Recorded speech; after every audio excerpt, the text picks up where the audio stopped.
मैं गर्व से कहता हूं मैं हिंदू हूं और मैं हिंसक नहीं हूं।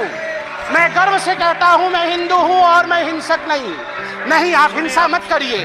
मैं हाथ जोड़ के कहता हूं आप हिंसा मत करिए, प्लीज शाब्दिक हिंसा मत करिए। सब लोग शांत होकर बैठिए। राहुल जी ने ऑन रिकॉर्ड कहा है जो अपने आप को हिंदू कहते हैं वो हिंसक है।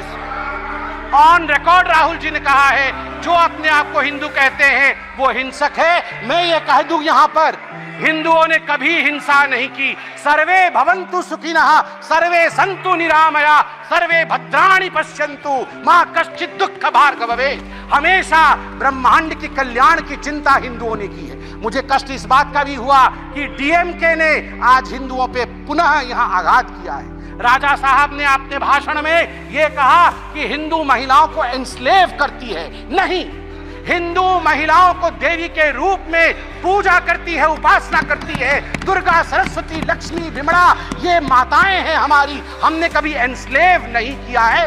ये बहुत गलत है और मुझे लगता है राहुल गांधी ये नहीं जानते हैं कि शिव जी त्रिशूल क्यों रखते हैं। राहुल गांधी जी ने कहा शिव जी का त्रिशूल नॉन वायलेंस का त्रिशूल है। ना राहुल जी, हमारे सभी देवी देवता एक हाथ में शास्त्र रखते हैं और दूसरे हाथ में दंड या शस्त्र भी रखते हैं। यदि शास्त्र का पालन ना हो, धर्म का पालन ना हो, तो फिर शस्त्र उठा करके दंड देने का संवैधानिक प्रयोजन अनादिकाल से हमारे देवी देवताओं के पास था। इसलिए भय बिनु प्रीति नहीं हो सकता है। प्रीति करना होगा, इस देश से करना होगा, इस देश का जिंदाबाद करना होगा। चिल्लाइए मत, पीछे वो बैठे हैं जिन्होंने जय फिलिस्तीन कहा था। ना ना ना ना, बिल्कुल सही कह रहा हूं जी। आपने यहाँ शपथ में जय फिलिस्तीन कह दिया। मुझे तो डर इस बात का है कि वह दिन भी दूर नहीं जब आप में से कोई यहाँ जय पाकिस्तान भी कह दे। भरोसा नहीं है। जय फिलिस्तीन कह सकते हैं तो जय पाकिस्तान भी कह सकते हैं आप लोग। धिक्कार का विषय है, धिक्कार का विषय है। यदि आप जय फिलिस्तीन कह सकते हैं, यहाँ पर जो संवैधानिक प्रक्रियाएं हैं उसको ताक पे रख करके आपने जय फिलिस्तीन कहा। कल को जय पाकिस्तान कैसे नहीं कह सकते हैं? कह सकते हैं। और आप लोगों ने कहा सेंगोल हटा दीजिए। आप लोगों ने कहा सेंगोल हटा दीजिए। सेंगोल मतलब समझते हैं आप? सेंगोल एक तमिल शब्द है जिसका अर्थ है सिमाई। सिमाई मतलब राइटियसनेस, न्याय का दंड है। ये धर्म का दंड है। धर्म मतलब हिंदू, मुस्लिम, सिख, ईसाई नहीं। धर्म मतलब धारयति इति धर्म, जो धारण करता है न्याय को वो धर्म है। ये दंड न्याय को धारण करता है। ये कभी ना हटेगा, ना हटने की इसके स्वप्न कोई देख सकता है। आप सभी को प्रणाम। पीठासीन महोदय, आपको बहुत धन्यवाद। राष्ट्रपति महोदया के अभिभाषण पर आपने मुझे धन्यवाद प्रस्ताव पे बोलने का सुअवसर दिया है। आज मैं इस सदन को भी धन्यवाद देना चाहूँगा कि आज 1 जुलाई को, जो कि डॉक्टर्स डे भी है, एक बहुत बड़ी चिकित्सा का काम गुलामी के खिलाफ हुआ है। गुलामी की मानसिकता जिसमें बचपन से हम आईपीसी और सीआरपीसी सुना करते थे, अब हम आईपीसी और सीआरपीसी नहीं सुनेंगे, हम भारतीय न्याय संहिता सुनेंगे, हम भारतीय नागरिक सुरक्षा संहिता सुनेंगे। स्वाभाविक रूप से ये एक बहुत बड़ा बदलाव है। मुझे दुख इस बात का है और मुझे कई बार कष्ट इस विषय को लेकर होता है कि ये बातें सुनने में छोटी छोटी लगती होंगी। ये बातें सुनने में शायद महत्वपूर्ण नहीं लगता होगा कि आईपीसी और सीआरपीसी था, भारतीय न्याय संहिता हो गया तो क्या बदलाव हो गया। ये एक बहुत बड़ी छलांग है। ये मानसिकता में परिवर्तन है। आप सोच के देखिए, अंग्रेजों द्वारा बनाया गया कानून घसीटते हुए हम हिंदुस्तान के 75 वर्ष आजादी के हो गए थे, फिर भी हम उसे घसीटते हुए ले जा रहे हैं। एक नरेंद्र मोदी को आना पड़ा बतौर प्रधानमंत्री यह सोचने के लिए कि we have to change this mentality, we have to come above this and we have to in a way and this enslaving mentality of the society of India. I thank the Prime Minister, I thank the Home Minister, and I thank each and every one of you for supporting this. सभापति महोदय, तीसरी बार मोदी जी की सरकार बनी है और हर जगह खुशी का माहौल है। हम भी खुश हैं, स्वाभाविक रूप से सरकार बनी, हम खुश हैं। देश की जनता तो खुश है ही कि मोदी जी की सरकार बनी। और विडंबना देखिए जिनको हम सोच रहे थे कि दुखी होंगे कि हमारी सरकार बनी है और उनकी सरकार नहीं बनी, वो भी खुश हैं। तो मुझे तो समझ में नहीं आ रहा है, अगर चहुंदिक दिशा में खुशी का वातावरण है, हम खुश, देश खुश, वो भी खुश है, तो खतरे में कौन है और भयभीत कौन है? किसी को भयभीत नहीं होना चाहिए बंधु। आप तो खुश हैं, आप तो खुशी जाहिर कर रहे हैं, और डबल खुशी तो हमारे पास है। हमारे पास खुशी इस बात की भी है कि हमने सरकार बनाई है, और खुशी इस बात की भी है कि एलओपी राहुल जी बने। डबल खुशी है।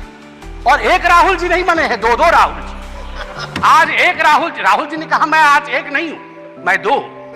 जब एक राहुल से इतना बड़ा एसेट का हमें प्राप्ति हुई थी, आप सोचिए दो राहुल से इस देश को कितना लाभ होगा। और मुझे लगता है हमारे जो विपक्ष के साथी हैं उन्हें भी दो राहुल से बहुत ही लाभ होगा। नहीं, अच्छी बात है। देखिए, राहुल जी एक एसेट हैं, इसमें कोई दो मत नहीं। मुझे लगता है विपक्ष के मेरे साथी भी इससे सहमत होंगे कि Rahul ji is an asset. Now we have double assets.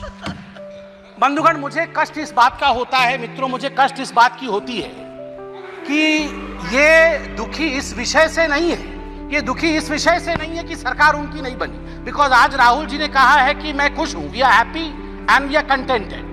हमें खुशी है कि हम अपोजिशन में है। वो दुखी इस बात से नहीं है कि सरकार उनकी नहीं बनी, वो दुखी इस बात से है कि ये डूब क्यों नहीं रहे हैं, इनका 400 पार क्यों नहीं हुआ है। मतलब ये खुशी मना रहे हैं इस बात को लेकर कि इनका 400 पार नहीं हुआ है, और इस विषय को लेकर वो दिवाली मना रहे हैं। आप सोच के देखिए, 3 टर्म से समुद्र के गर्त पे पड़े हुए हैं और ऊपर देख रहे हैं कि इनके जहाज में छेद कब होगा, इनके जहाज में छेद कब होगा और ये कब डूबेंगे। ये खुद तैरने की कोशिश नहीं कर रहे हैं। मुझे लगता है कि हमें भी ईश्वर से और आज शिव जी से प्रार्थना करनी चाहिए कि अगर राहुल जी प्रसन्न है, विपक्ष में रह के प्रसन्न है, तो उनकी प्रसन्नता अनंत काल तक बरकरार रहे।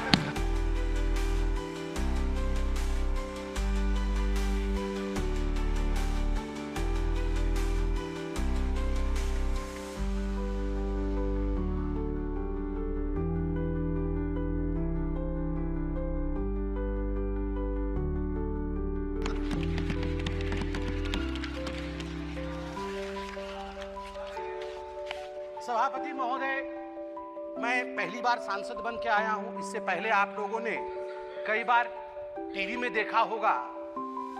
मुझे एक विषय, और ये पक्ष विपक्ष का विषय नहीं, जब मैं 2010 में बैठता था टीवी पर और डिबेट्स होती थी, तो उस समय जब इलेक्शन डिक्लेयर होते थे तो अमूमन जो विषय उभर के आता था, तुरंत टीवी के एंकर्स के विषय में आज बात की। तो पहला विषय जो उभरता था कि अरे जातीय समीकरण क्या है, उस फलाने राज्य में चुनाव होने वाला है, वहां का जातीय समीकरण क्या है, वहां का धार्मिक समीकरण क्या है, एमवाई समीकरण बनता है कि नहीं, कितने यादव है, कितने मुसलमान है, कितनी पिछड़ा वर्ग है, कितना अगड़ा वर्ग है। इस समीकरण से क्या हम सरकार बना पाएंगे, कौन सी पार्टी सरकार बनाएगी। टुडे आई कैन प्राउडली से that this narrative has been forever killed by the honorable Prime Minister Mr. Narendra Modi ji's narrative of development. For the first time in the Indian polity's history, the narration today is how many toilets have been constructed, how many Awas Yojanas have been sent to the poor people. पहली बार आज देश में चर्चा का विषय बना है कि देश में आज 12 करोड़ शौचालय, देश में आज आवास योजना के माध्यम से 4 करोड़ घर पहुंचाए गए। आज पीएम ग्राम सड़क योजना के माध्यम से 7,45,000 किलोमीटर सड़क बनी है। जल जीवन मिशन के माध्यम से 13 करोड़ घरों तक टैप वाटर पहुंचाया गया है। आज ओडीएफ 4 लाख से अधिक गांव आज ओपन डिफिकेशन फ्री ग्राम घोषित किए गए हैं।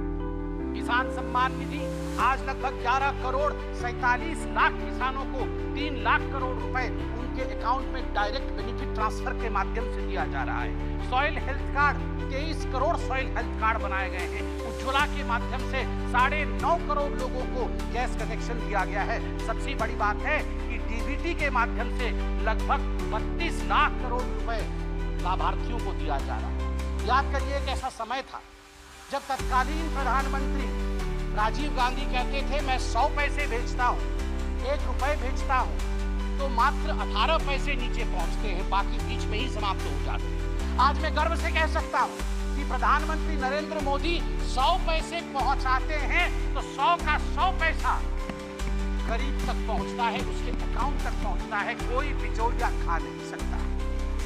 सभापति महोदय, आज डेमोक्रेसी को लेकर, लोकतंत्र को लेकर बहुत सारी बातें हुई, और आज ही से नहीं, जिस दिन से ओथ टेकिंग चल रहा है, जिस दिन से शपथ समारोह चल रहा है, उसी दिन से लोकतंत्र को लेकर, संविधान की प्रतियों को लेकर बहुत बातें हो रही हैं। मैं जगन्नाथपुरी से आता हूं और आज मैं गर्व से यहां जय जगन्नाथ कहते हुए कहता हूं कि लोकतंत्र का जन्म जगन्नाथ धाम में ही हुआ।